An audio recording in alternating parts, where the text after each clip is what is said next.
क्या आपने कभी गौर किया है कि रात के 2 बजे जब पूरी दुनिया सो रही होती है तो कुछ चीजें जाग जाती हैं। उस रात मुझे भी लगा था कि मैं अकेला हूं, पर मैं गलत था।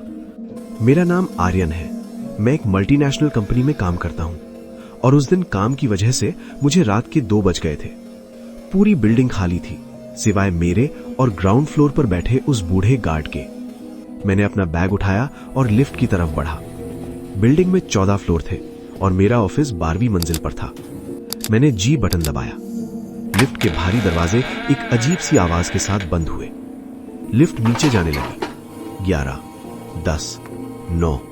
तभी अचानक एक झटका लगा और लिफ्ट 8वें फ्लोर पर रुक गई। मुझे ताज्जुब हुआ क्योंकि इस फ्लोर पर तो महीनों से कंस्ट्रक्शन चल रहा था और यहां कोई नहीं रहता था।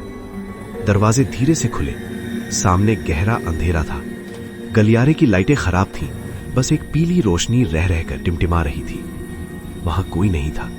मैंने जल्दी से क्लोज बटन दबाया, लेकिन दरवाजा बंद नहीं हुआ। ऐसा लगा जैसे कोई बाहर खड़ा है और उसने सेंसर के आगे हाथ रख दिया हो, पर वहां कोई नहीं था। तभी मुझे महसूस हुआ कि लिफ्ट के अंदर का तापमान अचानक गिर गया है।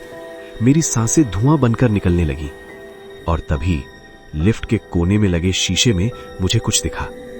मेरे पीछे लिफ्ट के ठीक कोने में एक काला सा साया खड़ा था। उसका चेहरा धुंधला था, लेकिन उसकी आंखें वो जलते हुए कोयले की तरह लाल थीं। मेरा शरीर सुन्न पड़ गया।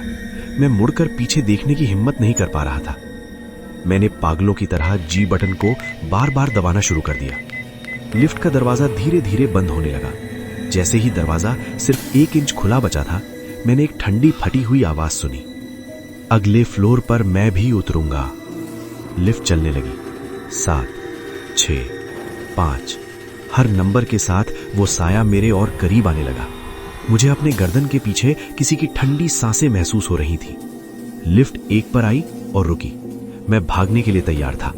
जैसे ही जी आया, दरवाजे खुले और मैं पागलों की तरह भागते हुए बाहर निकला। सामने गार्ड बैठा था। मुझे हाफते हुए देखकर उसने पूछा, क्या हुआ साहब, आप इतने डरे हुए क्यों हैं? मैंने पीछे मुड़कर देखा। लिफ्ट खाली थी, कोई नहीं था वहां। मैंने चैन की सांस ली और गार्ड से कहा, लिफ्ट में शायद कोई था या शायद मेरा वहम था। गार्ड ने एक फीकी मुस्कान दी और अपनी टोपी थोड़ी नीचे की।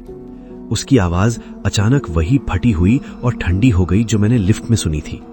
उसने कहा, साहब, इस बिल्डिंग में तो 12वीं मंजिल के बाद लिफ्ट कभी रुकती ही नहीं, और वैसे भी आज रात में अकेला नहीं हूं, हम दोनों साथ ही तो नीचे आए हैं। जैसे ही उसने अपना सिर उठाया, उसकी आंखें गायब थीं और चेहरा बिल्कुल वैसा ही काला था जैसा मैंने शीशे में देखा था। बिल्डिंग की सारी लाइटें एक साथ बंद हो गई और अंधेरे में सिर्फ एक आवाज गूंजी, मैंने कहा था ना, अगले फ्लोर पर मैं भी उतरूंगा। अगली बार जब आप रात में अकेले लिफ्ट लें और वो किसी खाली फ्लोर पर रुक जाए तो पीछे मुड़कर मत देखना।